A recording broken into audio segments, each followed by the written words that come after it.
so long thinking I had to fight this by myself. But I can stand here today because y'all stood with me. Because you stood with me. We got you. Always. That's right, man. I ain't alone anymore. No, you're not.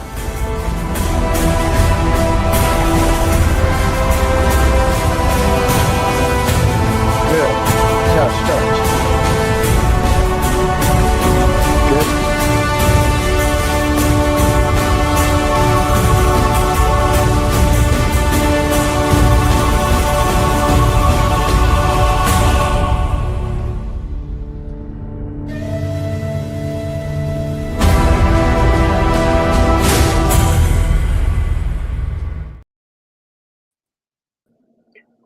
Good. Good evening. Happy Friday. Welcome to another episode of the Hearts and Men podcast here on Mindset Academy. I am your host for tonight. Well, one of your co-hosts for tonight, Tawami Gaddy, also known as the son of Timothy, affectionately known as the Available Man. I'm joined with my brothers, of course, right above me onto my, I don't know if my left or right. The Unc with the Funk, Uncle Junior from the Uncle Junior Network, and next to him, what it said, visionary leader.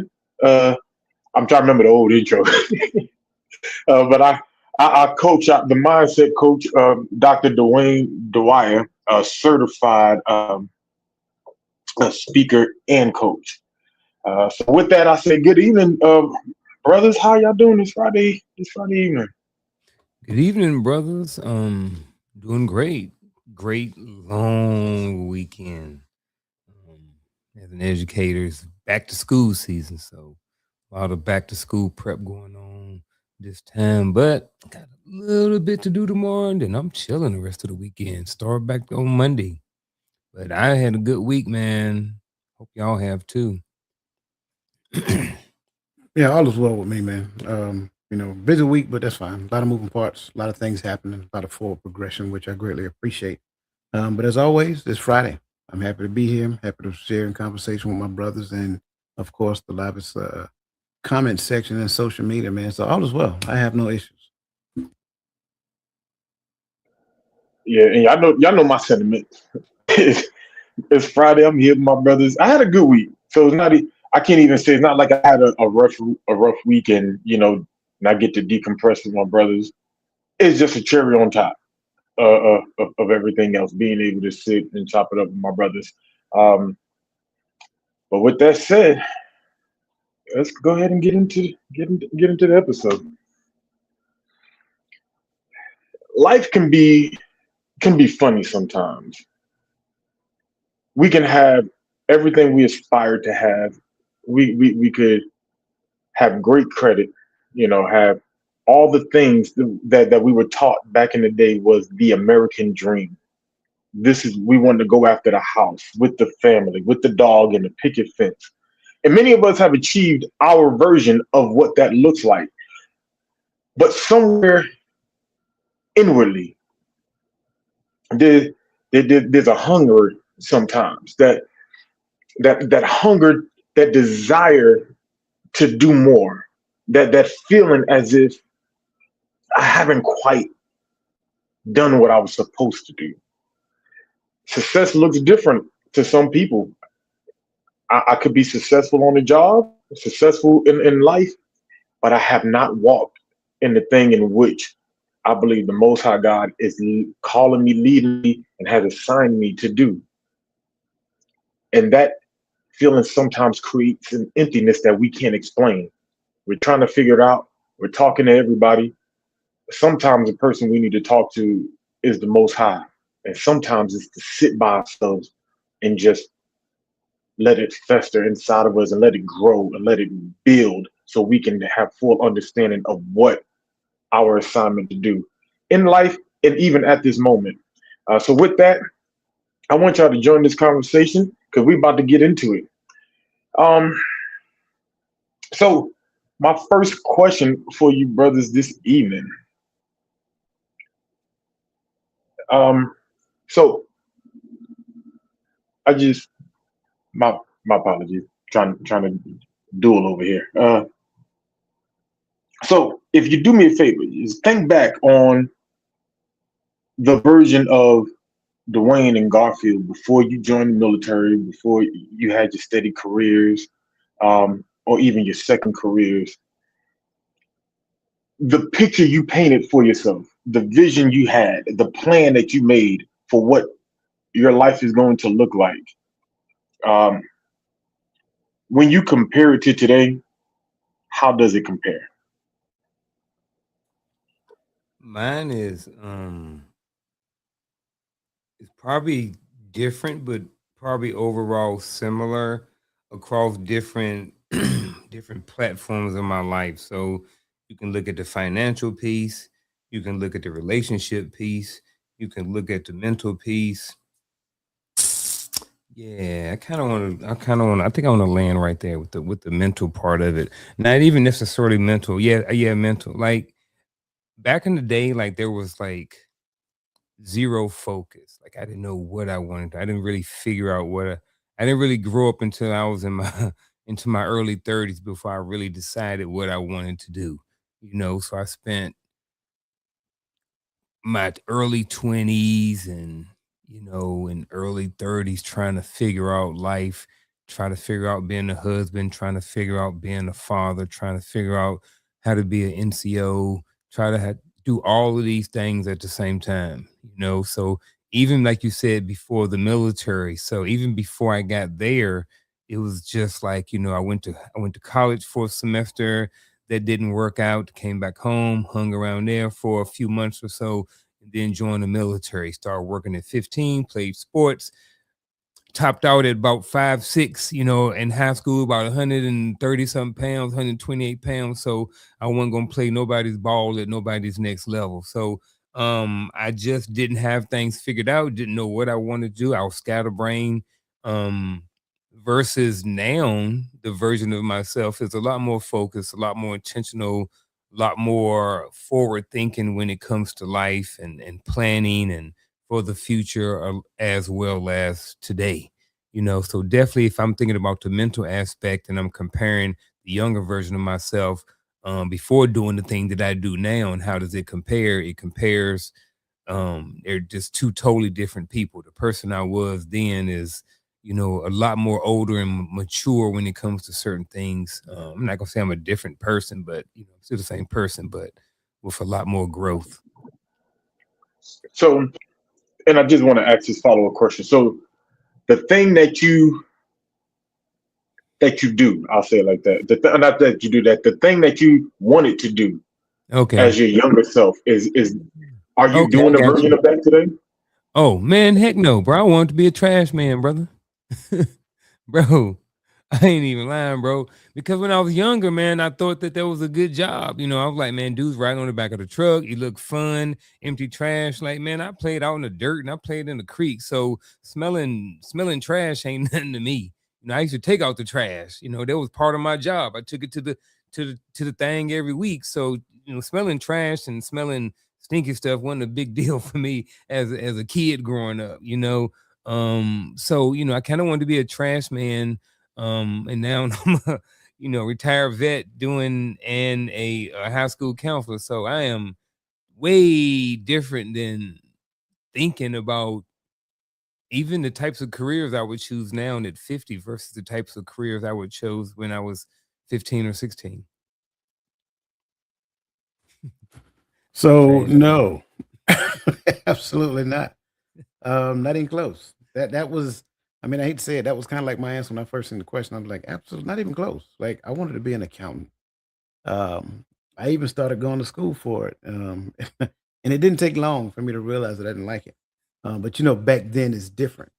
Back then was doing manual ledgers and things of that nature. As opposed to now, everybody has like their own software. Even when I decided at a later point in time, because I'm a second time go at college. The first time I just went and I didn't like it and I quit. But when I went back and for my undergraduate, which is in project management, I had to take accountant one and accountant two. And I'm talking to the professor, trying to, get ahead of the game because I don't like not getting A's. That's just it. And she was like, "But don't worry about that." Especially when I got the statistics. She's like, no, don't worry about that. Later on, you'll have software that's going to do it for you. I got it, but I want to understand how to actually do it. So I mean, bottom line up front, not even close. I didn't imagine at a young age that I'd be doing this. There's nowhere in the world I could have seen sitting behind the camera talking to you guys on a Friday night. Nowhere in the world I could have seen myself doing some of the things that I do with individuals, with couples, with groups and things of that nature. Didn't see it. Like I said, I wanted to be an accountant because I thought it was the right thing to do.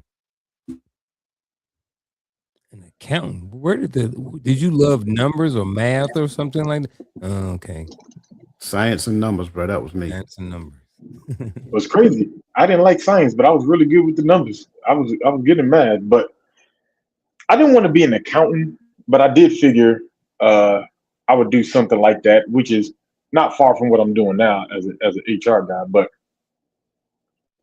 I'm not gonna lie. A part of me always wanted to be a soldier, but a part of me, like, if I don't be a soldier, I want to get an office job because I felt like that's what successful men look like. They wore suits, they went to work, they came home and paid the bills, And all those guys, they went home to a different neighborhood than what I was going home to. So that's what I knew. I knew guys that lived in the same projects with me that was vets, got out sergeant, staff sergeant, did their time and came right back to the hood. So for me, that office job thing was a real thing. But I have a follow-up question. Did you have a thing you wanted to be that wasn't necessarily like professional, like wasn't a quote unquote career? Like, did you ever want to be like a mentor, or did y'all want to be coaches one day, or did y'all want to? Did you have a thing like that? Like, I know everybody wanted to be a fireman, a trash man. I ain't never, but or the counter, anything like that. But anybody, was there anything that you just wanted to be or wanted to do outside of the career world? And have you pursued that thing? And that's just a follow-up. I didn't. I ain't, like I said, I ain't really know what I wanted to do. I did kind of get into coaching early. I think I started coaching in Charlotte. I was coaching in Mecklenburg. Coach was probably might have been there at the same time I was there. I don't know, but I was coaching. Let me see. I got out in 97. I went back in 2000. So somewhere probably 98 or 99 is probably when I got into coaching. I probably was about 22, 23. Well, the first time, I kind of got into coaching. I coached to, kids. I think there was like 8 to 12 or something like that. It was mixed bigger kids and little kids all together, football. But that's kind of when I started coaching. I'm coaching now, not right now, but I coached outdoor track the last 2 seasons, so I coach football in high school, so I've done a bunch of different coaches. I didn't, like I said, I'm on this side of, I grew up, I've told part of my story before, my father was on drugs and stuff like that. And as I got older and I was trying to decide what I wanted to do, I knew I wanted to help people, so I didn't know if I wanted to help people like, like after or like before. So eventually I chose before. So before people have problems, while I'm in education and stuff like this. But yeah, really growing up, I don't think I really had a desire to do it. I grew up in the church a little bit too. And, I've always told, oh yeah, you're going to be a pastor. I heard people always tell me that I was going to be mentoring and speaking and preaching and stuff like that. But that was something that I never desired to do. Absolutely not. Look, man, at that age, it was all about me. I was trying to figure out what I was going to do. I'm trying to figure out how much money I'm going to make. I'm trying to figure out what kind of car. No, I had no idea whatsoever. Not the thought didn't even cross my mind. Now, I don't recall one time that when I was younger, and I'm talking about teenage years, whatever, that I considered helping somebody else. No, I'm trying to figure out what I'm about to do.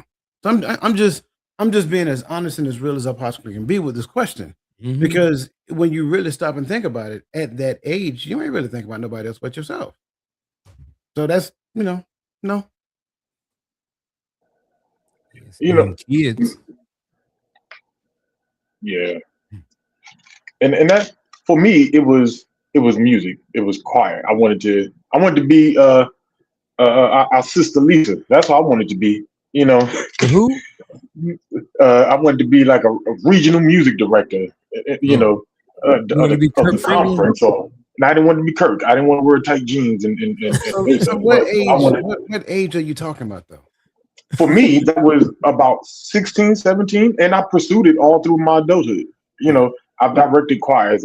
I didn't pursue like regional directing, not like that, but I've directed choirs, small churches, larger churches, mid like I've done something down that path, uh, but I don't want to go too far and get into the conversation as we build. Um, which is a good segment into the next question. If we could pull up the next question. Did you believe that you were called to do what your original plan is? Now I know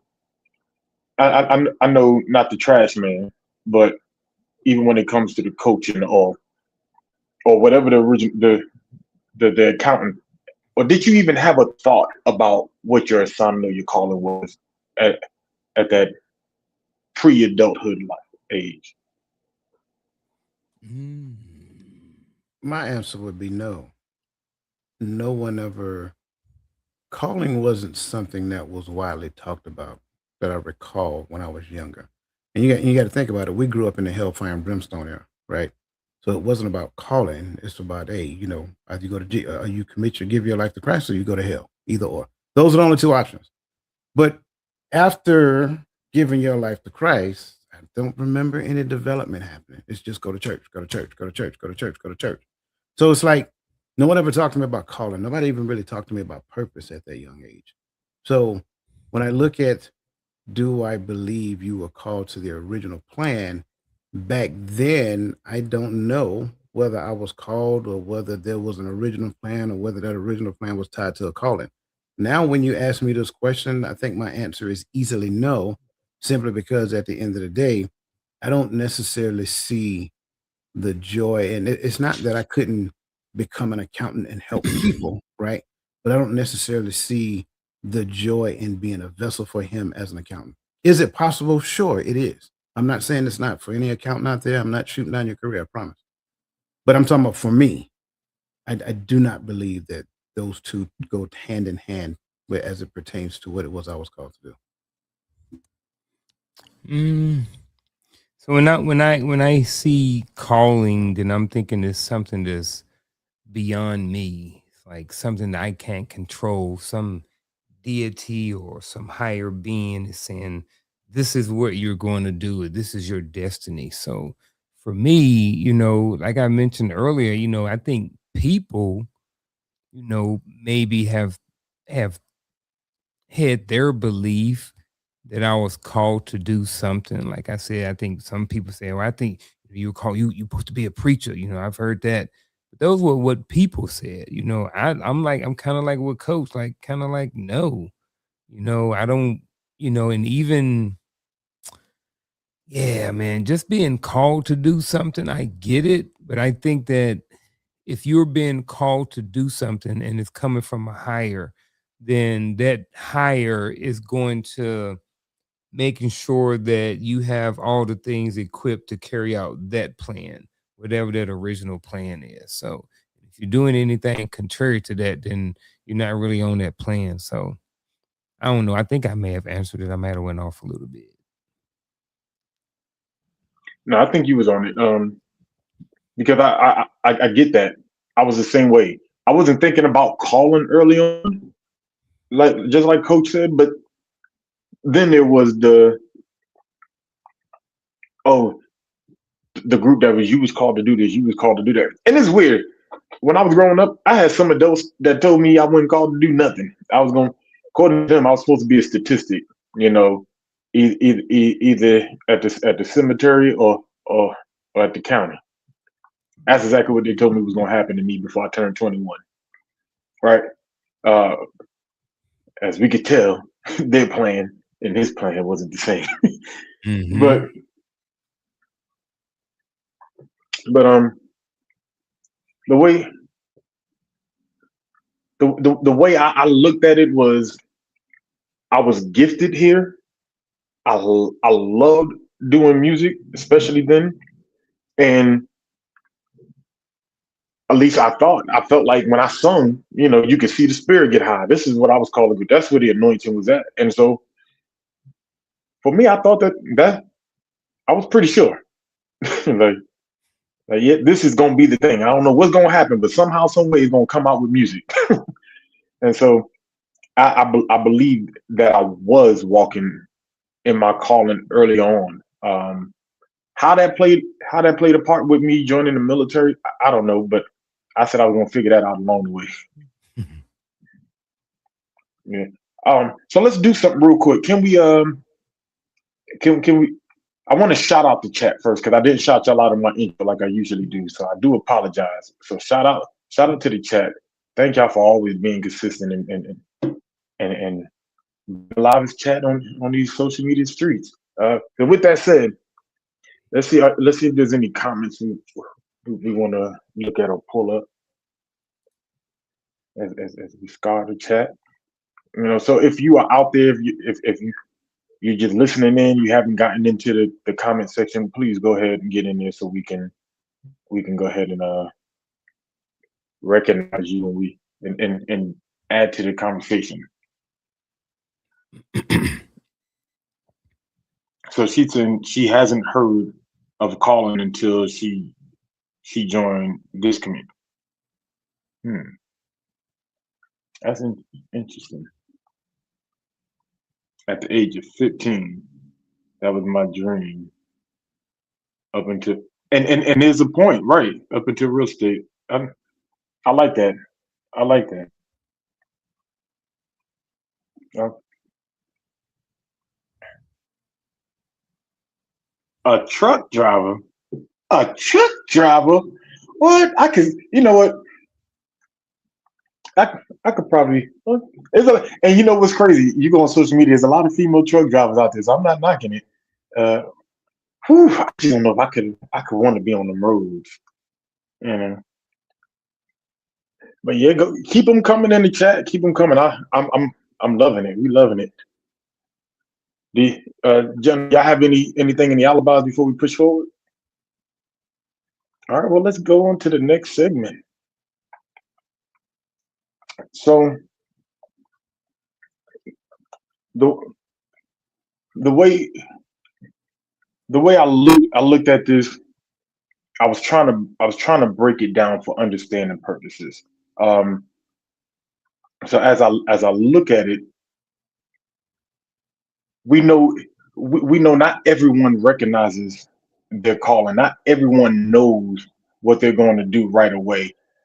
But I do believe that there's a moment in everyone's life where whether they recognize the Most High talking to them or showing them or not, but there's a moment in life to where you're kind of halted in your tracks, and then the Father starts talking to you, and and here's the thing. I do love that you said, is out of my control, out of my hand, right? Which means you're not the one that assigns that assignment, right? He is. Um, that is that is 100% true. I totally agree with that. But can we hear it? Do we recognize the assignment when it's given to us? So as we go into the next question for you gentlemen, do you believe that a young man can recognize his assignment early, or do you think that is reserved for seasoned folks? Yes Or and what yes. say you? Yes and Say yes. more, sir.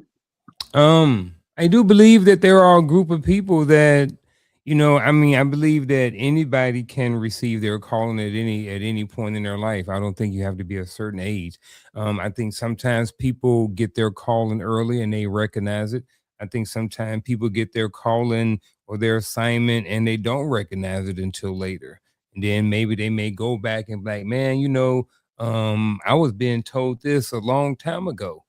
So that's why certain things worked out the way they did. So I do believe that some young men can recognize their assignment. That's why you have men who are, multimillionaires and very financially successful, in their 20s and earlier and stuff like that, because they recognize their assignment.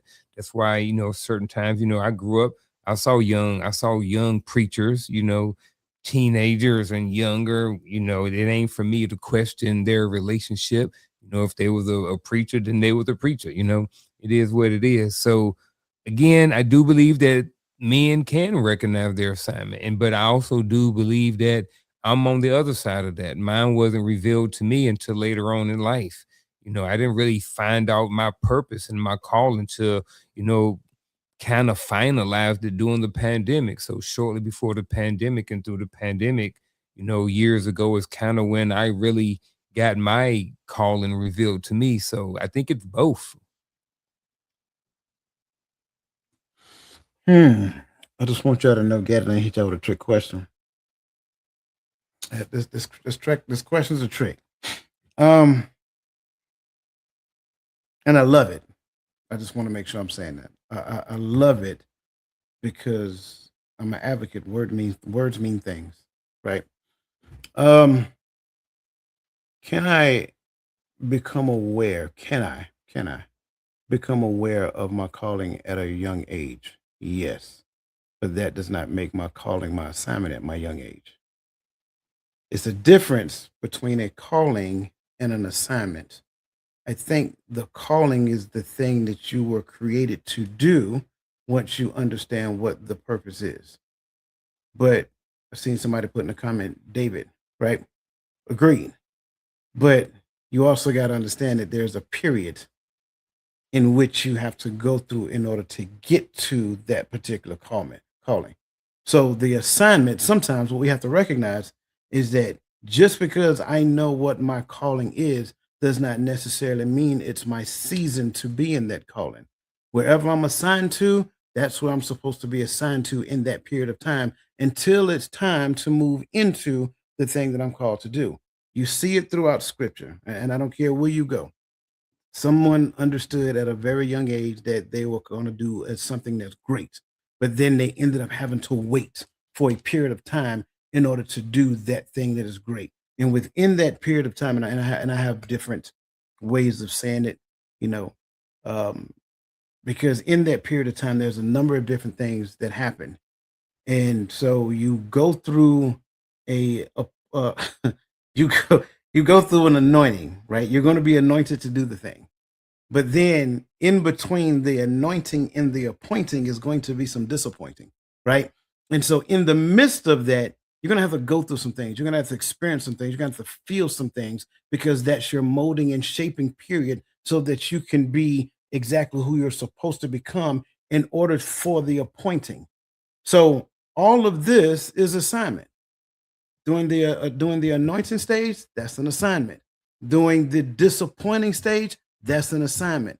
Doing the appointing stage, that's an assignment. And trust me, you're going to experience a myriad of emotions within every phase that you go through because you're going to start questioning yourself. You're going to start questioning your own personal abilities. And that's why the disappointing stage is important because you need to understand that you're not doing this by your own strength.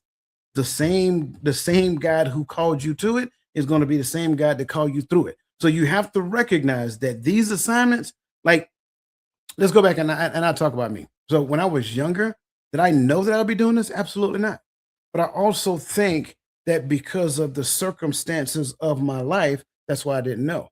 Now, if all of the moons and stars lined up perfectly, and let's just say my mother and my dad had met when I was before I was born, and they fell madly in love and they committed their life to the Most High, and then they stayed committed to Him together. I do believe I could have come to an understanding of what my calling was at an earlier point in time, especially if I was raised according to the law, statutes, and commandments, so I can understand those guardrails that I need necessary for my life. However, at that stage, just because I understand what I'm called to do, I may still be assigned to my father. I may still be assigned to him to work under him as an apprentice for the thing that he created for the family. So in that stage, I'm still assigned to him, even though I know that I'm called to do something at a later point in time. I don't leave until the time has been appointed for me to leave. So that's kind of like what I'm saying. If we look at it from that lens, I think we'll realize that just because I know a thing does not necessarily mean I'm supposed to action a thing that I know in that particular point in time. Coach, you talking on that one. Honestly, I and I'm glad that you broke down that difference, because I purposely used the word assignment right here, right? Because I also believe that assignments are not singular in a life, right?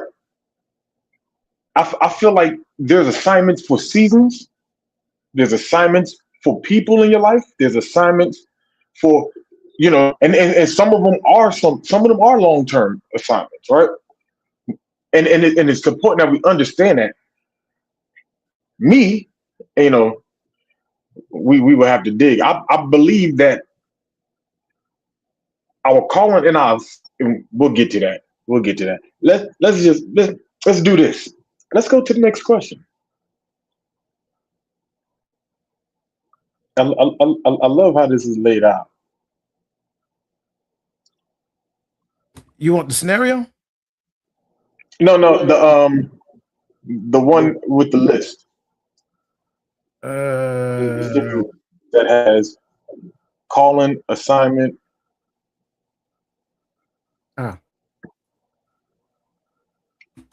So if you brothers if you could do a compare, contrast, you can show the distinction between the differences. But we have calling, and in the chat, please join us, because we're gonna try to pull up some of y'all answers. So calling, assignment, plan or goal, right? Depending on how goals, right? Because we know about goal setting, and ambition. Because I think sometimes when we begin to describe these things, we tend to kind of blend them in together, right? So how would you compare or contrast these different areas? Man, that's a lot to compare and contrast. Even when you're looking at plan and goal, you got both of them as C, but even those are, you could even make those CA and CD or CDE. I think Coach I think he kind of chewed a little bit on the calling and the assignment. So I'm just going to tap on it a little bit. I ain't gonna spend too much time there. As he was speaking and as you were speaking, and then I started to think a little bit and reflect back on what my words were. I think maybe more what I was talking about was the calling and not the assignment. But and it was funny how it all came out, because like I think my calling / my purpose is not I think, but is to give back the information.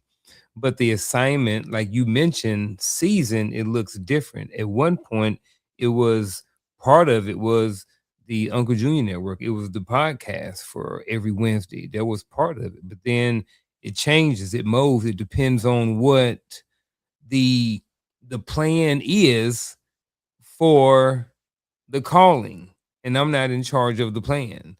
So sometimes in different times of my life, the plan is revealed to me and it says, all right, brother, you got to shift.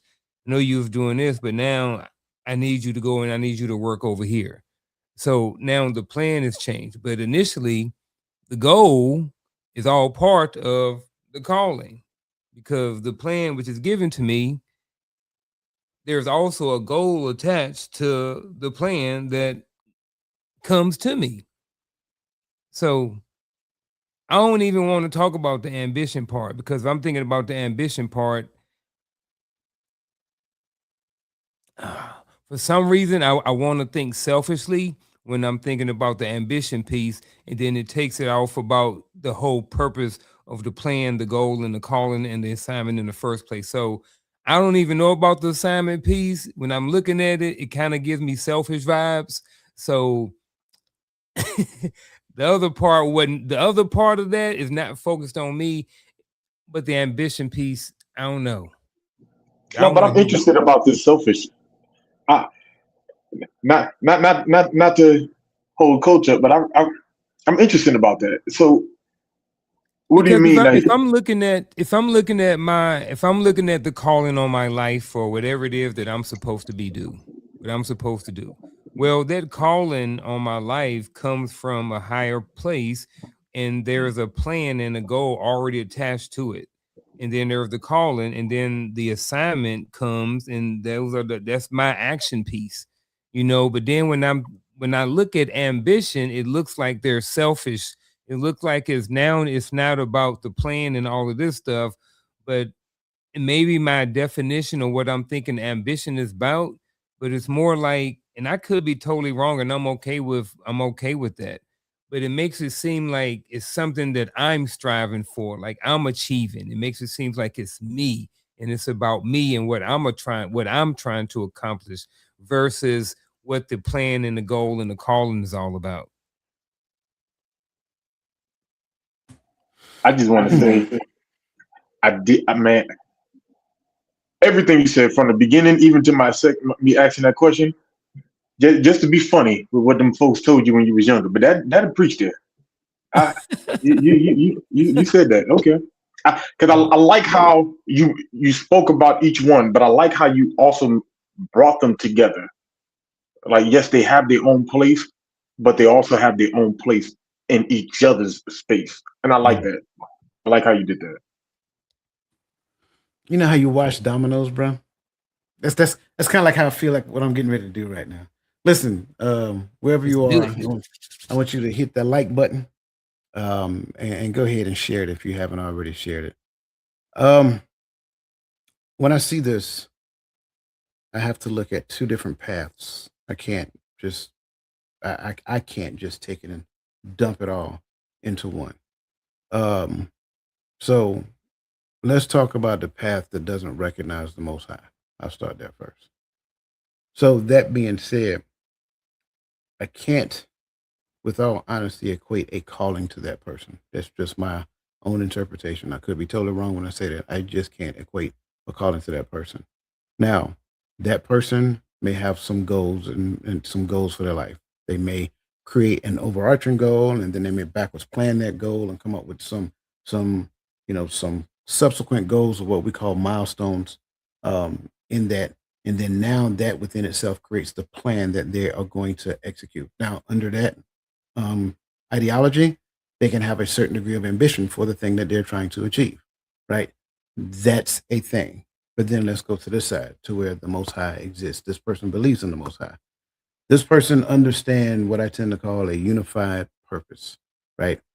To where everybody who exists in this realm have the same purpose. And because now they've accepted that purpose as their way of life, now they got to the point to where they identified the thing that they were called to do. So this is the thing that you're going to do to serve the people that has the unified purpose. So now that said, because I know the thing that I'm called to do, there is a goal, right? Yeah, I know the plans that I have for you. There is a goal in order to do that. That's where you two work together, you and the Most High. That generates the plan. And because you are excited to see what the Most High is going to do for those people in the future, there is a degree of ambition that exists there. So that's my watching the dominoes real quick. I I love all of that, both of y'all. I look at calling is the overall life plan, right? That's the thing that the Most High works with. And what Unc did, he kind of took calling, and then he kind of showed how even these things work within the realm of your calling, and I like that because you do have assignments, and now I do believe that your assignments will have something to do with the calling because he prepares those who he calls. And I do love when Unc said that the plan ain't his because that preparing the call Sometimes it means I have to put you through some things. I got to send you through some unsolicited uh, uh, turmoils because there's some things I need to work in you, and there's some things I need to work out of you, right? And that prepares us for the calling. So when I get while he's doing that, he's building me up for assignments along the way, right? And those assignments, and like I said earlier, I, I believe he puts people in our lives for an assignment, and sometimes you might be the assignment, right? So don't be trying to figure out what's your assignment with such and such because it might be to listen because they you might be their assignment, right? But people can not limited to people, but it can be people. It can be, on your job, you was meant to shine a light here, right? And it's important. That's why it's important. Like when we talk about the obedience piece, a lot of times it seems like we get serious about it. But this is why. Because when you walk outside of obedience, you don't even realize you're walking outside of assignment sometimes. Because sometimes your assignment, not sometimes, let's just keep it above. Everyone has an assignment at all times in all places that we end up in. If you are a believer, when you go to a place, you have been assigned that place. And your living sometime is the assignment. But we stay in places we don't want to be too long because we haven't fulfilled the assignment. We haven't completed the assignment. We're just sitting there looking at it. Planning goals.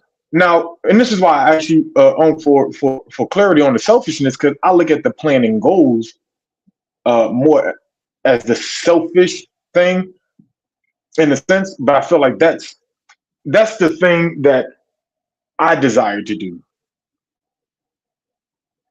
Hopefully, is in alignment with my calling and my assignments, right? But my calling, right? But that's the thing that I want to do. Maybe it's not. Maybe I want to open the gym. I open the gym, but your living is still your assignment, even doing that. So you have your plans and you have your goals, and then ambitions. When I look at ambitions, I look at that one more of because you can see your ambition in your goal setting and you going after your goal, even on your job that you don't want to be at. Some people are just they have a drive, and everywhere they go, they hard charge. They put and that was important to me because a lot of people think because I'm good at this that this may be what I'm called to do, or this may be what I'm assigned to do this because I'm good at this because I give my energy. Maybe, but I think we're gonna talk about that some more. But Now, when I look at right here real quick, come on, if it's okay. No, mm-hmm. because you said something and I didn't, and I just want to get some clarification. Just want to understand more. So you're saying that the plan and the goal is yours. You're coming up with the plan and the goal. Like for instance, when you did a elevated dialogue, right? Mm-hmm. That was your channel. That was my who? It could be driven by your calling. It could be driven by your assignment. Mm-hmm. But I don't think that goals and plans always have to be driven by because we have the ability to be selfish. And I'm not talking about right, wrong, and indifferent. I'm just talking the sitting down, making the goal. I'm doing the research. And that's the thing. I don't want anyone to ever get that confused. Yes, he prepares the call. Don't mean he gonna read for you. It's too many people out there thinking that the Most High gonna read for you, and that because the Spirit is in you, He's just gonna give you scriptures you ain't never looked at a day in your life. Not gonna happen, right? But the same thing goes for your goals and plan. He ain't gonna go read up on this thing. You're gonna go read up on it. You're gonna go do the plan. You're gonna go seek the mentorship. So that could be about anything. It could be about your business, your YouTube channel, your social media. It could be about that's your goals and your plans. And they can align together, but I just wanted to make sure that we understood the difference. So when we really dig into the rest of this conversation, that piece is laid out. it can play a part, but that part, that planning and that setting them goal setting, that's where I think I would say that's where human responsibility kicks in. What say it for you?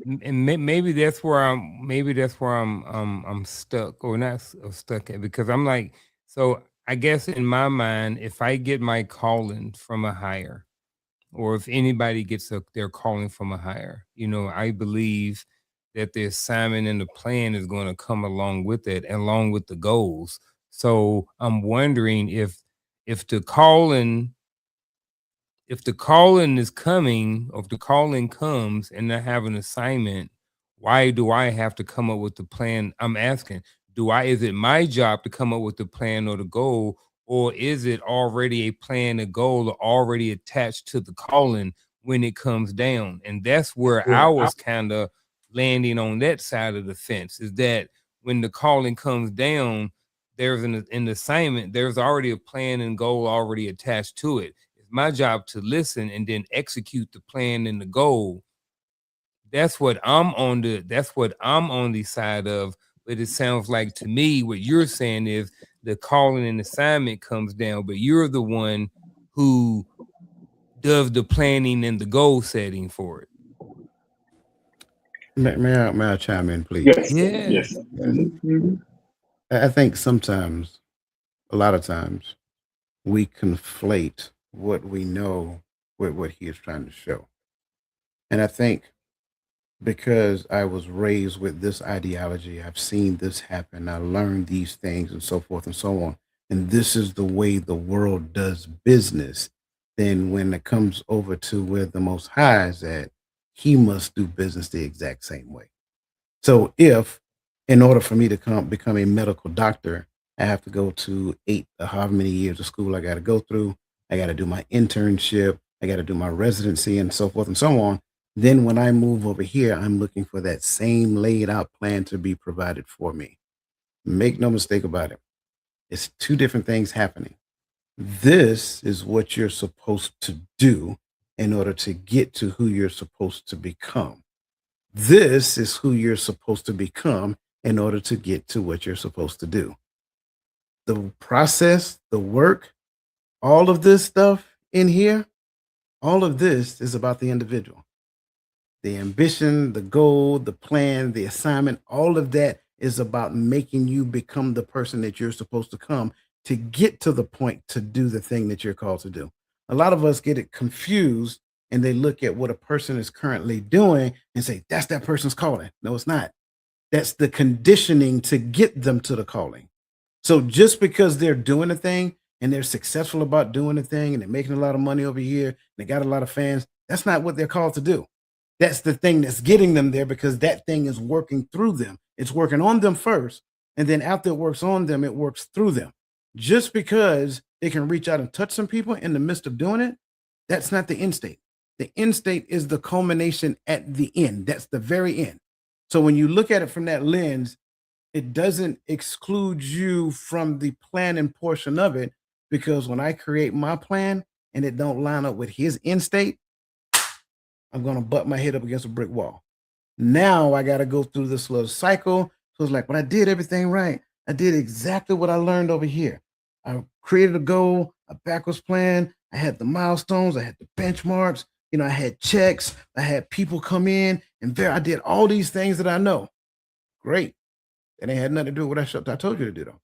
So now those things got to get out of me, because he is molding and he is shaping and he is pulling and he is stretching me.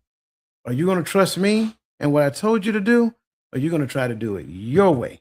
And so part of me creating my own plan and my own goals and things of that nature is me recognizing that my plans and goals have to be what lines up with what he called me to do, not the way I think I know how to do it.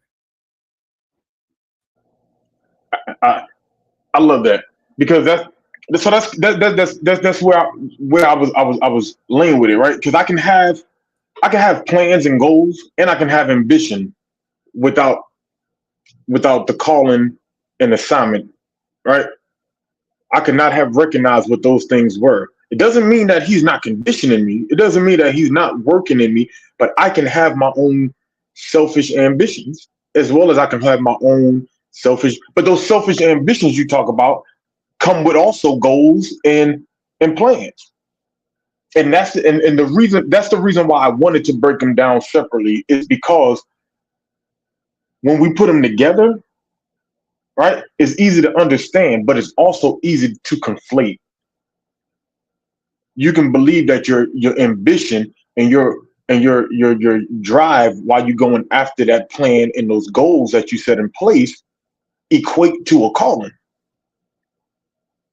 And we hear that narrative all the time. But I'm not going to reheat the same food, but as Coach just explained, there's a way that operates, but then there's a way that it operates in its alignment together. So I'm not disagreeing with you, but I'm saying along with what you were saying is also that, because without knowing what my calling or my assignment is, I can still set goals. I can still be ambitious. There's a lot of evil, ambitious people out there. That's how I'm looking at it. But as far as the calling goes, I think Unc, you're 100% correct, right? Because even when he says write the vision and make it plain, the vision had to be given. But it's the job of the one that receives it to write it and make it plain, so that whoever needs to pick it up, they can just pick it up and run. I mean, now I need to stop right. I need to move forward right there because I keep going on that one. I'm gonna go another direction on that. Well, it looked like Unc had another question. You look at bunch of comments. Huh? I was saying there's a bunch of comments too. Oh yeah, I highlighted some while we was talking. Yeah, I'm good. I think I'm good. I think I'm good. Yeah, I'm good. I like it. I like where we landed at. You know, kind of where I got out of it. It seems like that I am part of the planning and the goal process, but I'm not the only one that is part of the planning and the goal process.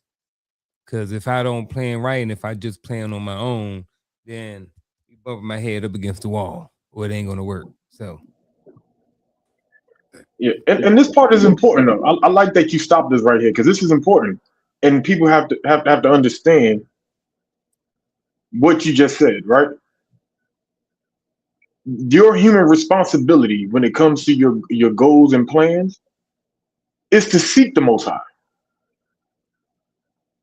So it's not that, and of course we're talking about walking in the call, not walking, in your own path, but walking in with that call and that assignment.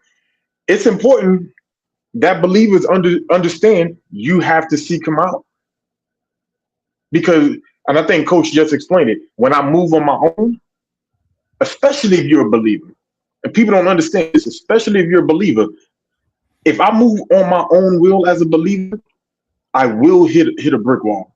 I will go through turmoil because He promised that. But and not that I'm not going to go through if I do the right thing, because many are the afflictions of the righteous, but God delivers them out of them all. But some afflictions we put on ourselves because we disobedient, hard-headed. Ambition, a strong desire to do or to achieve something, typically requiring determination and hard work. Now, I gotta pause. Ambition is not an issue, and it's not selfish if I have a strong desire to achieve or to carry out my calling. So I don't know. No, you're right. That's kind of like what I said earlier. It depends on which side of the fence you want to talk. Mm-hmm. If we're talking over here, it's all about me, then yes, it is selfish. If I'm over here, it's all about Him, then His desire becomes my desire. Mm-hmm.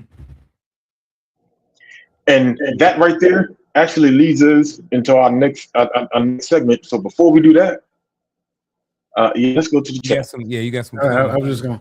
So I'm gonna go down. I'm gonna start with Maya's first, and I'm gonna come back and I'm gonna pick up Atlas Keys to Keys and then his divine appointment, because they were talking in succession.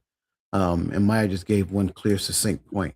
So she said, after the truck driver idea faded, I only wanted to be a wife and a mommy. I believe mommy. Y'all Yankees, right? I believe my son is my assignment right now. 1, 3, and 4 are works in progress. So I like the fact that she mentioned that because I mean I don't think a lot of people grasp that. You know, we have kids, and a lot of time we're having kids and trying to climb the corporate ladder at the same time. Well, which one is more important? Is the corporate ladder more important? Well, that's how I provide for my child. I get that part, right? But is the corporate ladder more important or is the child more important? And I think a person has to find that perfect split, that understanding, and balance doesn't mean equal. Balance just means making sure that you have your priorities in order. So I like the reason I like the fact she said that. Um, I'm gonna start with Atlas Keys, the keys, just because hers at the top. She said, "Calling is from God for the edifying of the kingdom in the body." She then said, "Assignment, I would say, is something you assign yourself or develop self. I think." Then her next comment was plan. We make plans, yet we must be mindful God's plans are first. Be ready to pivot. I think. And then I think her last one, well, second to last, I'm sorry, is goals. Goals, plans to guide in your life. And then her last one was about ambition, internal self-serving accomplishment, I think. Um, and so thank you for that. Then his divine appointment, she made mention of the Apostle Paul. The Apostle Paul has a calling. He went from unaliving the people. That's just, yeah, TikTok people. He went from unaliving the people God called him to teach. Um, and then she said had, and then she said Paul went through the appointing, disappointing to anointing, just like I mentioned. And I think that was it. So thank you guys for all of that. A lot of great points being made there. What I love about the Paul thing is his ambition never changed. The father just had to change his direction. You picked somebody picked that up. Whoever No, no, needed no, no. because I needed that. No, no, no. Yeah, you're right. I'm smiling because you're absolutely right. His ambition never changed. Because see, I'm thinking about assignment now, right? That's what changed. That's Because if you look at it, right, mhm. what was he? He was always zealous about the word of the Most Sure, High. sure. His crusade that he went on Mhm, was because he thought that they were making a mockery mhm, of the word, which mhm, is wild to me though. I'm not gonna mhm. lie. This is probably a conversation for but which is wild to me Uh-huh. because Wait. Before you go any further into the wild, his crusade was what again? his crusade was he was trying to stop people from making a mockery of the word. Mhm, Right? mhm, He believed until Christ revealed himself. He mhm, believed that those who were doing this what seemed to be a new thing mhm. was going against the old thing, and And that's the then argument we keep having today. But his yeah, assignment was to the come ones on, who were being mocked by the word. come on, That's why I was sitting here thinking, I was like, wait a minute. yeah, yeah. Yeah, His yeah, yeah. ambition it never changed. He just It his just pivoted. direction was He that. pivoted. That's what it was. The Most High had him pivot. So Mm, his ambition never changed. His assignment pivoted, and okay, all right, mm, okay. man, like I said, these are one of them conversations we got to be. Oh man, woo. Yeah, you got an alibi on? Did you have any Y'all, any I'll let y'all eat on that one.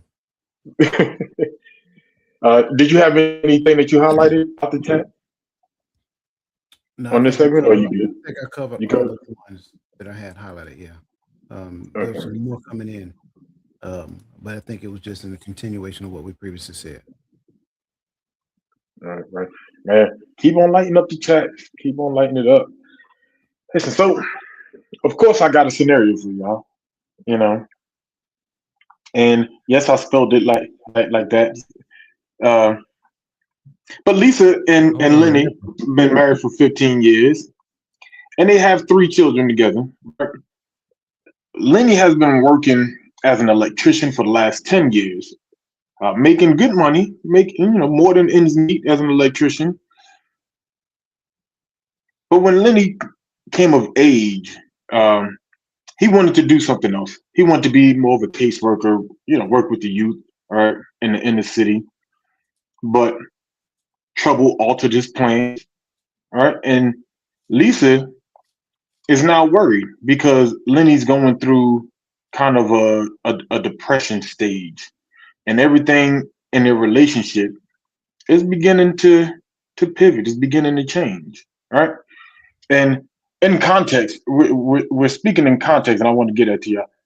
He's coming into a place to where his goals, he's starting to realize is not in an alignment with the assignment. Right now, he's at that place. He's recognizing his calling and his assignment, and that pivot changes. Um, and I kind of left it a little ambiguous, a little bit because I want to build on it together if we can.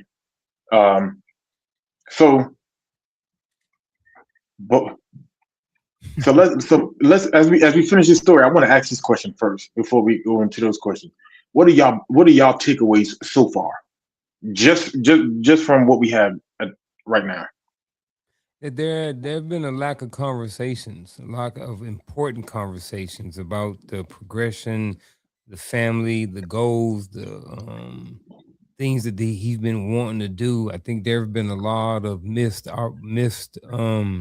conversations, and I can understand it and get it after being married 15 years with 3 kids and working. So I think Lenny has gotten to the point where he is starting to discover meaning in life. Sure, he's making good money, and I think that's what a lot of people hear. Having 3 kids, you're making good money, keep doing what you're doing. But Lenny is like starting to look at the bigger picture. Like, what is the meaning of life? What legacy can I leave for my children? Like, what am I actually supposed to be doing? What is the thing that I'm called to do? What do I feel most led to do by my inner man? So it's some things that's left to be desired. We don't know the ages of the kids, right? So we don't know what stage of life they're in. We don't necessarily know the dynamics between Lenny's and Lisa's relationship. So it's a lot of things to be desired, but then I can conclude that I think Lenny's in a place in his life where he feels that change is necessary. And I'll also go on a limb and say Lenny might even be willing to take a pay cut for the sake of meaning to be fulfilled. Yeah, I agree. I ain't even got to add both of y'all. I'm right there where y'all at. Man, so let's just make it. Let's finish the story. So, what can Lisa do wrong? And I want to know in the chat too. What can Lisa do wrong in this scenario going forward, and as her reaction to his season that he's in? Nag. I mean, if you're already going through a little depression, he's going through stuff. I think the worst thing you want to do is be nagging this brother. You know what I mean? It seems like if you started here, it seems like we're gonna have some other stuff. So I ain't gonna harp and spend a lot of time on what can Lisa do wrong.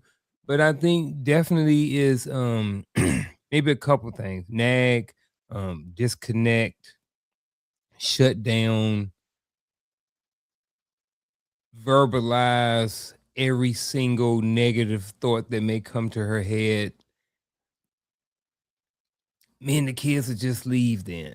If you can't get yourself together, give ultimatums, be unsupportive in whatever way that looks like in their relationship. So those are some things that Lisa can definitely do wrong off the top of my head. I find it interesting that you asking me what can Lisa do wrong as opposed to what can Lisa do right. I think fine. So I think he going there next. That's what I was like. Okay. Maybe he going. I'll play. What can Lisa do wrong? Everything. Everything. She can do everything wrong. Yeah. And I'm saying that jokingly, but seriously at the same time.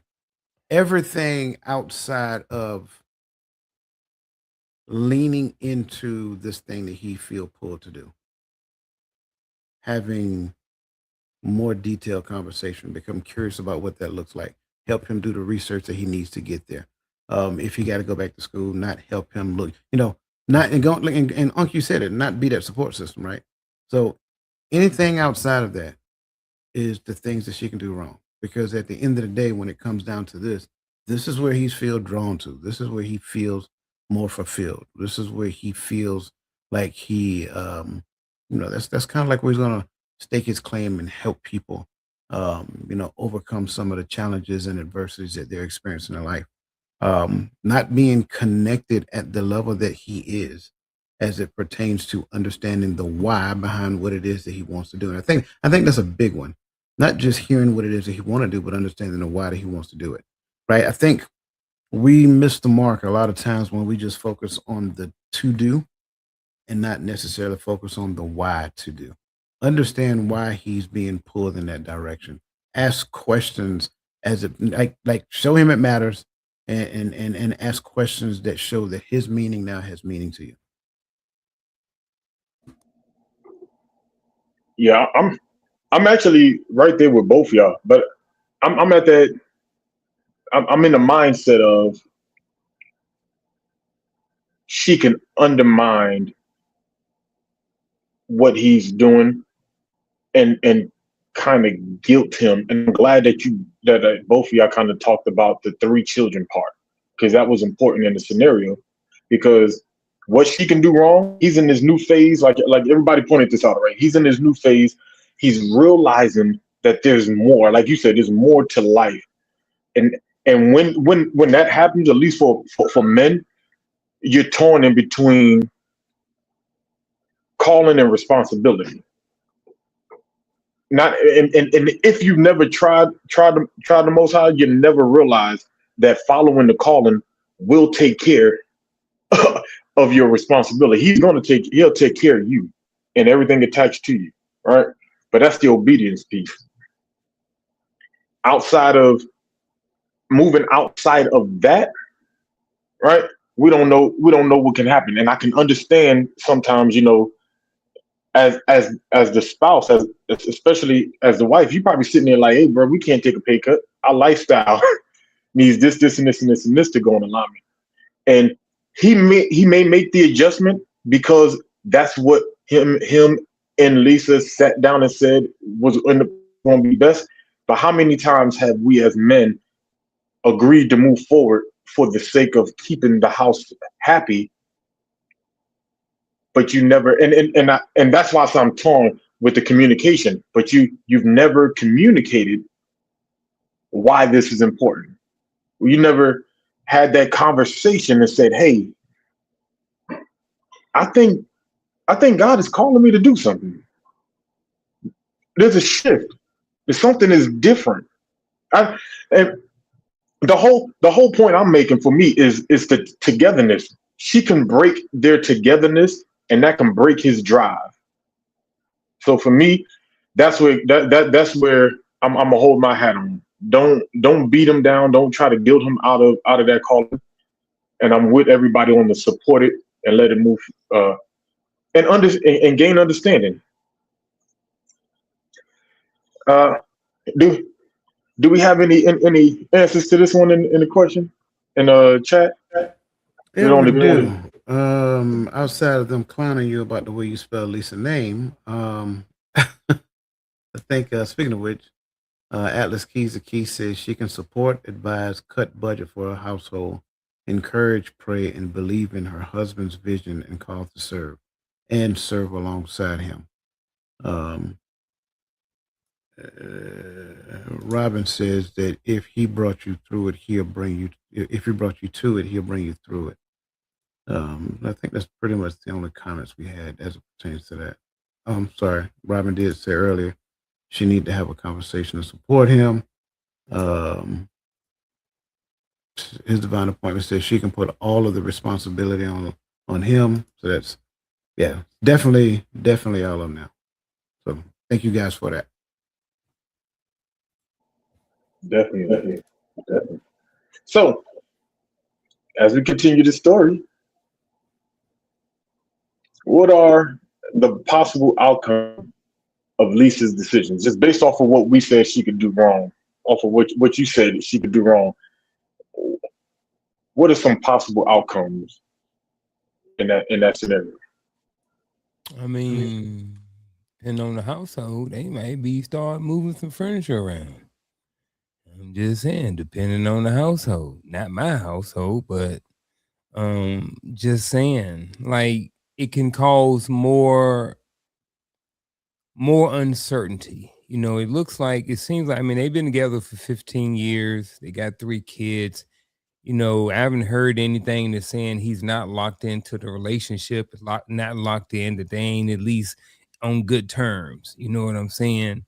But you know, when you going through stuff like this and you're, becoming a man, or you're, going through that change in life where you may realize that it ain't all about the money and it's about, the quality of life.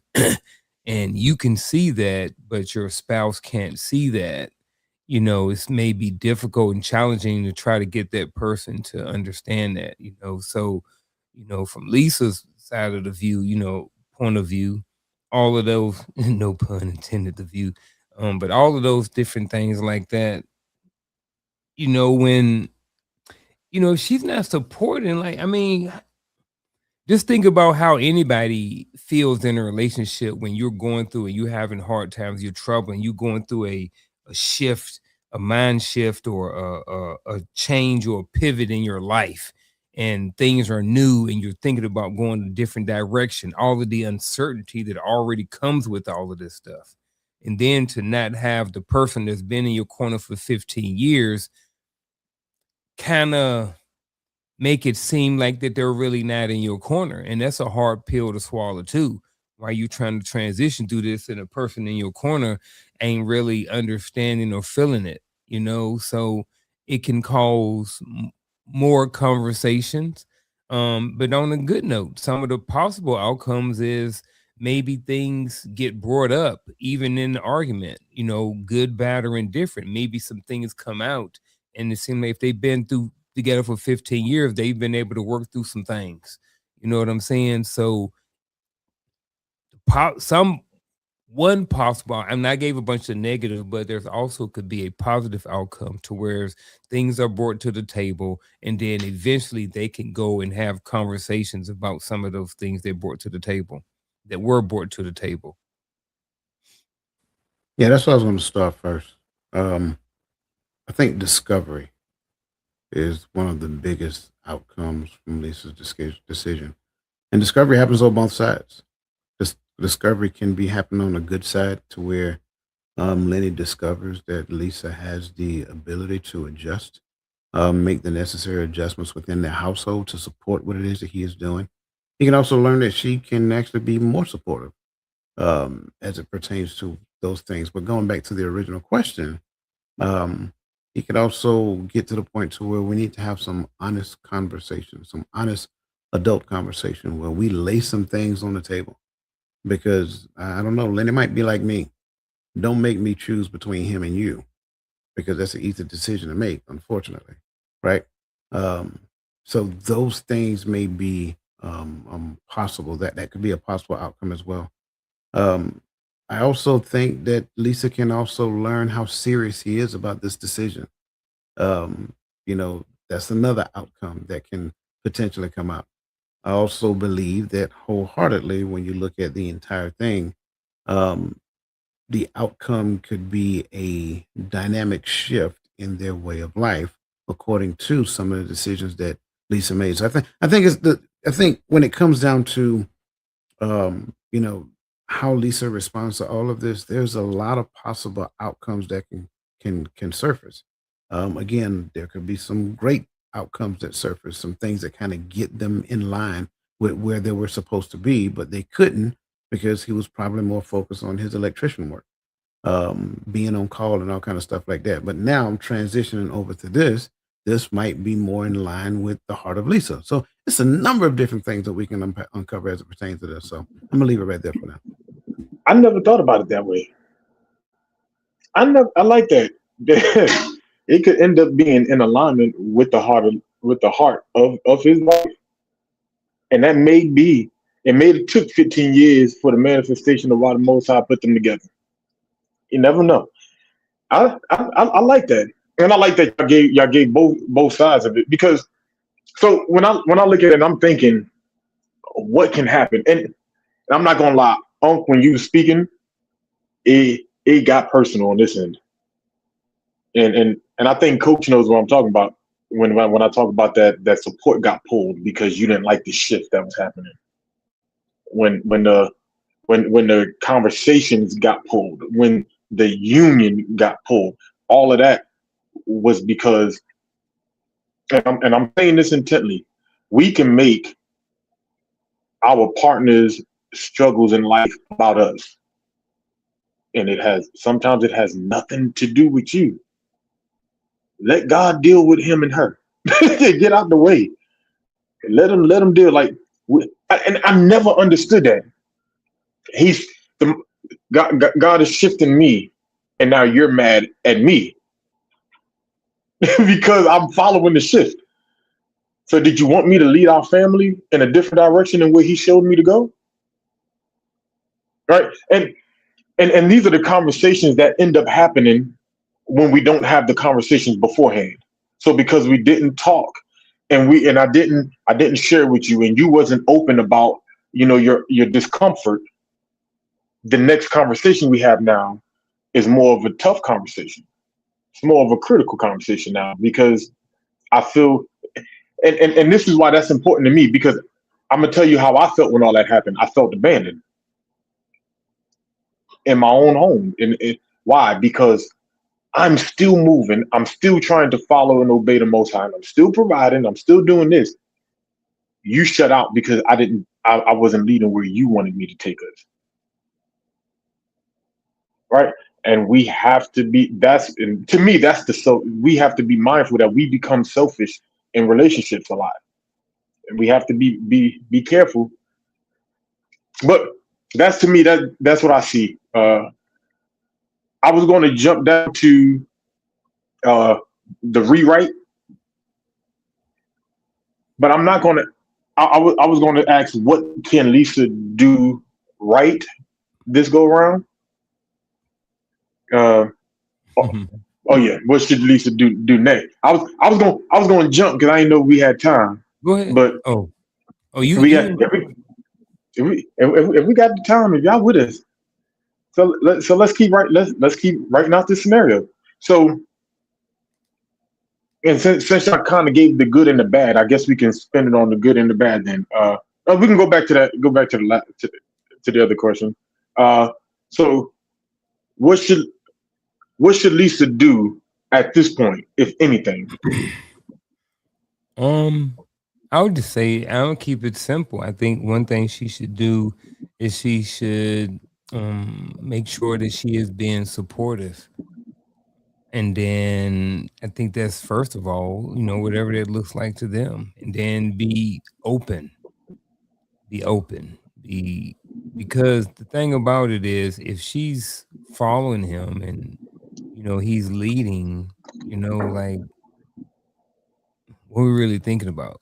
Like, but again, in this situation and stuff, it may be, we don't really know, or we don't have all the context. We got a lot, but we don't have all of it. We're not a fly on the wall every single day in their home, So, but I think, at the very least, one of the things that she can do is be a supportive spouse, and whatever that looks like to them.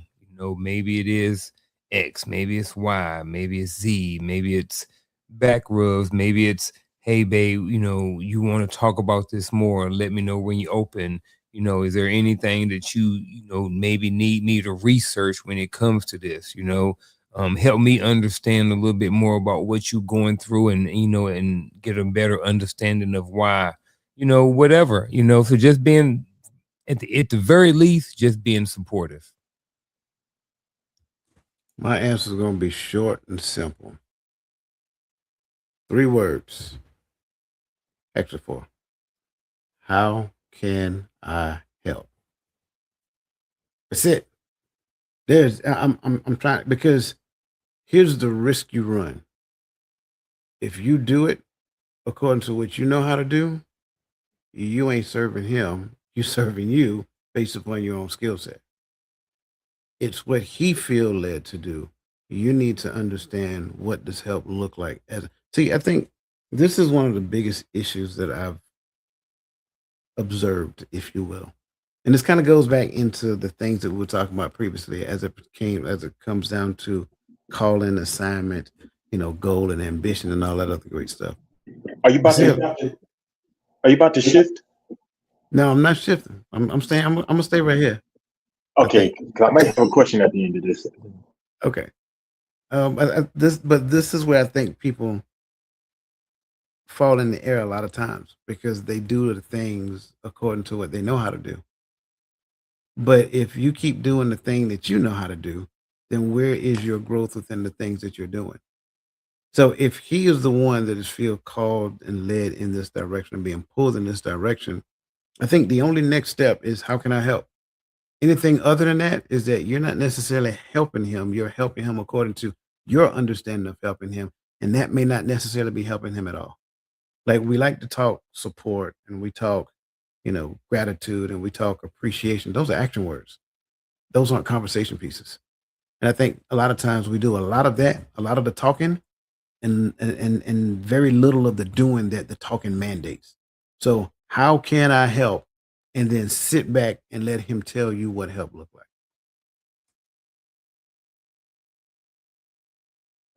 So you're saying, don't help me how you want to help me. Help me as it makes sense to the calling or the direction. But then that also, and correct me if I'm wrong, I like that, because it also spins responsibility back on me, right? Because I have to be clear and open. And I think that's where a lot of times as men we go wrong.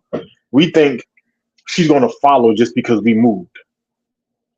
We think she's going to step because we step.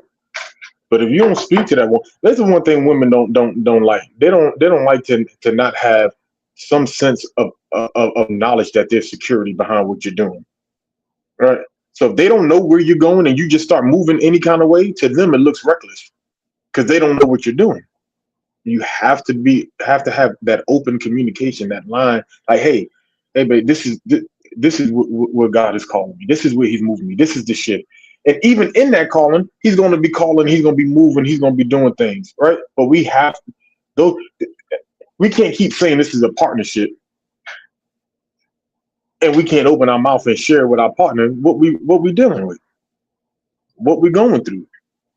And sometimes I think, and even in saying this, sometimes I think we beat the women up about not supporting their man in these changes and these phases in his life. But how many times do we as men hold it to ourselves and don't share it with her? Well, because I'm listen, I agree with what you're saying. But I don't want to pull. I don't want to pull syrup on something that we don't need to be pulling syrup on just yet, because I also believe that in the midst of me going in a new direction, I don't know what help looks like yet. So if you need clear, concise instructions from me right now, and if you can't get clear, concise instructions, and you go go into a tizzy, you back, give me 50 feet. You know what I'm saying? Because you're starting to work my nerves. I'm trying to put this together in my head, and you over here looking like the Tasmanian. I don't need that right now. You see what I'm saying? So there has to be a level of commitment, regardless of whether or not you see what the end state looks like, right? If you're committed to the thing, regardless of whether you can see the clear laid plan or not, where does your commitment lie? And if your commitment lies there, then that means that the the loyalty and all that stuff follows with it. So just because you don't get clear, concise instructions in the beginning does not necessarily give you the right to throw a hissy fit. That's what I used to hear when I was growing up. Don't give you the right to throw a hissy fit. You need to get in there and help figure it out and be okay when some cases not knowing, especially if you don't know, because that's part of that trust in the Lord and lean not to your own understanding. I ain't asked you what you understand just yet. Let me figure out what I'm trying to understand with him, and then I'll bring it back to you. But if I don't have clear guidance and instructions, I need to go to my quiet place and I need to seek his face. So we're gonna move forward, but I got a question. So are you saying, and I could just be mishearing that part. So are you should I hold having that conversation until I get the clear, concise instructions? Or because I'm in the mind of this shift, I feel this shift. I prayed about it, and he's confirming this, and you can feel it. You know when there's a shift getting ready to happen or happening in your life. Should I go and I go sit down with her and say, "Hey, I'm not 100% sure what this is going to look like tomorrow, but there's a shift happening. I don't know what God is doing, but let me pray on it. Let me fast. Let me do this is what I'm going to do, and let me move forward here. And we'll talk about it more later. Yes. I don't know what's going to change." Yes. I give you what I know. That's all I got. What I give you right now may not be clear and concise to you to where you find comfort in, here's that word, security in what I'm telling you. Well, sorry, I can't give you security based upon what I understand right now because I don't have the full picture. And here's the funny part about it. You may not get the full picture for a while. So do you need the full picture to be committed? Or do you just need to be committed to get the full picture?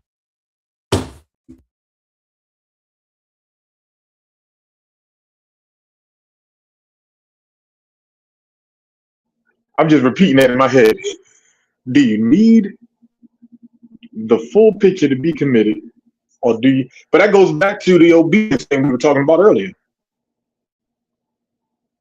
Maybe the reason why is because we're walking. He can't make us. But let me not say he can't, because we know he's omnipotent, right? Um, but and I was telling somebody this earlier too. Even his blessings are in alignment with his obedience, right? There are things. There are byproducts of doing the right thing, and so being in his will and in his plan, I think it kind of lays the groundwork for all of this to work out. So I do love that we went where we took it. Hey, the support. How can I be a helpmeet to you in this new phase, right? And even if I don't have the information, I think, and I can speak for myself. Whenever I had a partner that was supportive and where I was going, even when I wasn't 100% sure what it was going to look like, it gave me more confidence in moving forward and in pursuing that thing because I knew that said person was walking with me, that they had my back, and so that kind of helps change the game. Whew. You got anything, Unc? Any alibis, Code? The only thing I just say, and I really Mhm. I don't want to spin it, take it nowhere. Just saying that most of us, a lot of people don't grow up that way. We just didn't learn how to, because when somebody you remember somebody throwing up and your old lady throwing up, you pull her hair back and you rub her back. That's just what we're taught to do when somebody throw up. But that I know I use that, but that person may decided that, hey, I don't want my back rubbed and my hair pulled. I need you to hold my hand and squeeze my hand while I get this stuff up out of me. You know what I'm saying? So I think sometimes we just innately just help people. Like I think Coach mentioned it, the way we just know how to do it. And I think sometimes I think it takes training and understanding and maturity, and sometimes just being introduced and somebody saying, "Hey, look, I know you like to do it like this, and you like to make me feel good this way, but it doesn't work for me. I like it this way." So I think sometimes we just don't know this sometimes. So don't tell me that I get you a glass of water. Tell me that I too notice like the thirst. There you go. Come on, man. Wind up White man with it can't like jump, bro. Come on, man. Huh? You don't remember White Man Can't Jump? I do now. I do. Yeah, when she told him she was thirsty, and he said, "I'll get you a glass of water," she got mad at him. She said, "You're not supposed to Yeah. give me a glass of water. You're supposed to tell me that I too notice like the thirst." Oh yeah. But I still That was never. Rosie Perez. Yeah, Rosie Perez. But I didn't get it when she said it then, and I ain't getting that because what I thought she was going to say, and what I still thought he was going to say was, "Don't get me water. Ask me what I want to drink." Because that's kind of where I heard Unk at with it just now, right? Like, because if I say I'm thirsty, I love when I come to people's house and they be like, "Hey, you want something to drink? I have this, and this." All right? They didn't just say I'm going. You're gonna get water, right? But and I think that's kind of where I heard both y'all at actually a little bit, which is, hey, don't come here cookie cut saying this is what I'm going to do. Either get a lay of the land, or let's have this conversation. Let's see what help looks like in this phase. And I'm a big advocate on that. Don't I tell people all the time, don't do nothing for me that you gonna do your way, because you ain't doing it for me. You're doing it for you. You only said you do it for me to make you feel good. But if you're doing it for me, it would be tailored to please me. If I do something for you, it's tailored to please you. So I feel the same way in this conversation, right? Help does not look like what you want to bring. Help looks like what is needed. I had that conversation today too. Kool-Aid, baby boy. I'm gonna get you some Kool-Aid. Okay, I'm done. Bro, hey, Deshea was watching that yesterday morning. I was going to work watching Baby Boy. Ooh. You just a baby. Anyway, all right. Listen, it is time for our bitter and sweet moment of the evening. It's time for our final thoughts. We are going to start today. We're going to go around on Coach, and then I'll close it out.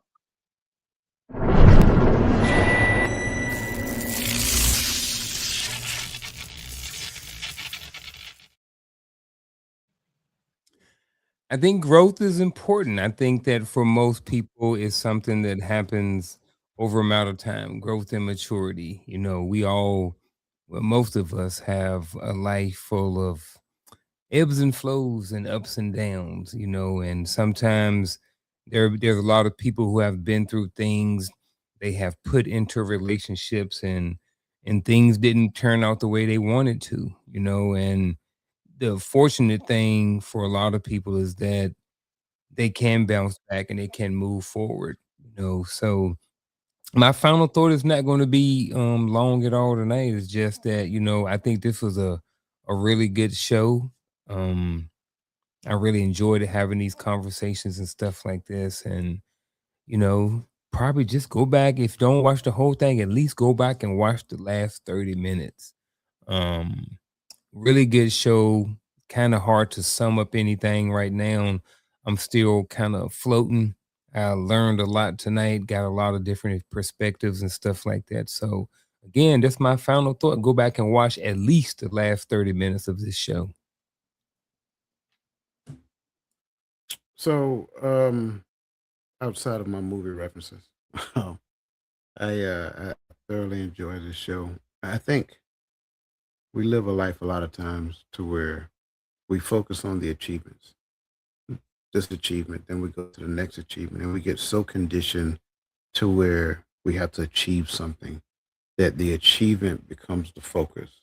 But then when we get to the achievement, it's like we have a feeling of emptiness. It's like we did all of this, but there was no parade, There was no grandstand. There was no pat on the back. There was no internal fulfillment. Or even if it was, it lasted for about that long. Because I think for the most part, like some of you have already seen, that we were actually, you know, trying to win at the wrong game. We were chasing the wrong thing. I hate to say it, but I said it before on Coach's Corner, so I'm gonna say it again. If you haven't seen it on Coach's Corner, you need to go back and look at the last series that I did, the 6-part series. There is no such thing as a summit. There is no mountaintop. There is no celebration up there. There is none of that stuff. The summit that you seek externally does not exist because it is an internal thing that is working within you. Once you yield to that thing that's inside of you, then that becomes the driving force that draws you closer to him.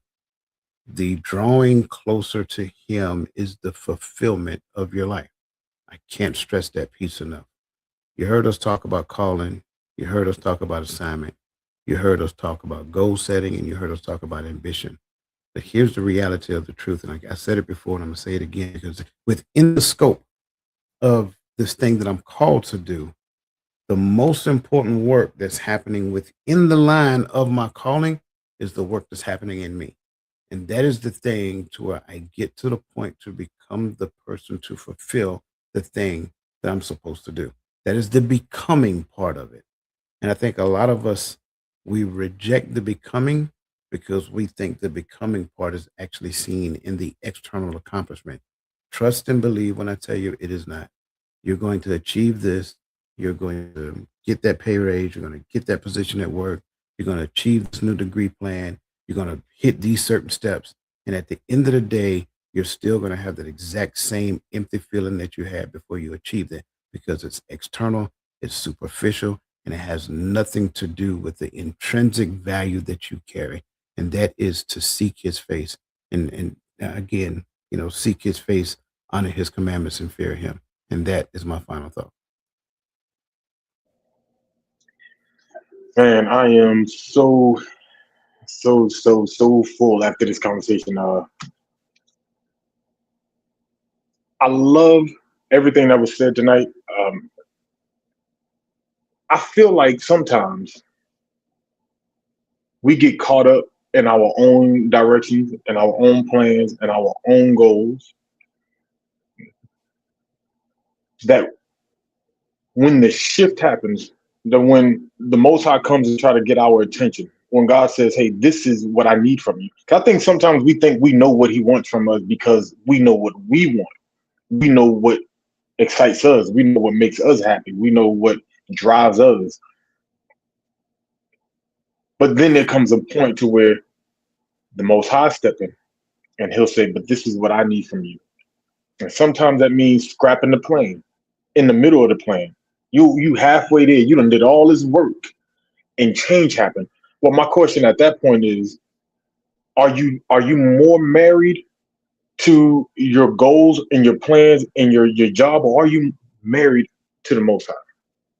Are you, or I'll put it like this, are you a bride of Christ? Because if you're a part of that bride, you're married to that, then pleasing the Father should be the primary, doing what he called us to do. But let's not be naive enough to not understand that shift, it affects everyone in our household, everyone that is attached to us. People who knew you for doing this, they don't even see you the same. They're trying to understand, who is this new person? What is this new thing you're doing? And so their communication with you gets a little off, because especially don't come to somebody and tell them, you think you're here to do ministry, or what can I say to you? Like, I can't cuss in front of you. I can't. And people believe, but you have to give grace, I believe, even in your shift, understanding that not everybody understands that shift. But if you're attached to someone and they're going through that shift, it is the right thing to do, to understand how you can be a support. Whether you're a spouse or even a friend. I think as friends, sometimes we fail to look at our friends and say, hey, how can I help you with what you're trying to achieve? What can I do to support you? I can't do your homework for you.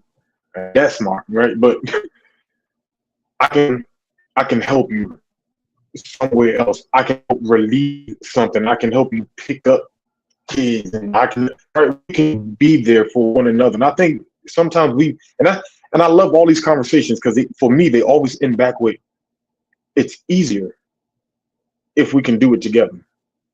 It's easier if I have my circle behind me, if I have my spouse behind me, if I have my my my friends behind me, if I have my family back. If I have that, not only does it become easier for me to do it, my desire to stay in it increases. Especially I know that because since now you have skin in the game too, it's not easy for me to just let it go and walk away. I have it changes the dynamic of what we're doing. So with that, listen, I know we said a lot. I know a lot came out of this episode. I'm like I say every month when it's my time to go, man. You brothers make me look like I knew what I was doing. So I appreciate you brothers. I appreciate you guys in the chat. Y'all are always killing it. Y'all are still the livest chat in these YouTube streets, and can't nobody say nothing about it, or they can meet me outside. I'm joking. Right? But before we leave, are there any housekeeping? What we got today on our QR code? So we got up right now, never miss a broadcast. So if you have not done so yet, scan that QR code. That way that you will get notified. You'll get a weekly email letting you know of the shows that's coming out throughout the week. So I think right now we're running about 5 days a week. So yeah, scan that, go down and put your email address in, you'll get emails. Also, one other thing, if you did not know, we kind of updated our website. And so now you scroll down and you have all of these awesome shirts that Crystal have created. So if you have not gotten your community swag yet, this is where you can find it at. Again, the website is the mindsetcoach.academy. And y'all will see some of the awesome stuff that Crystal got going on over there. Of course, and all the other stuff that's going on as well. And then last point, 10:30 tomorrow morning, Eastern Standard Time, reframing the image of relationships. Listen, come back. We'll see y'all tomorrow morning. Drums in my chest, boom, boom, boom. Mercy on me, brand new chains fall off. No caps in 2 weeks for that. Pressure hits.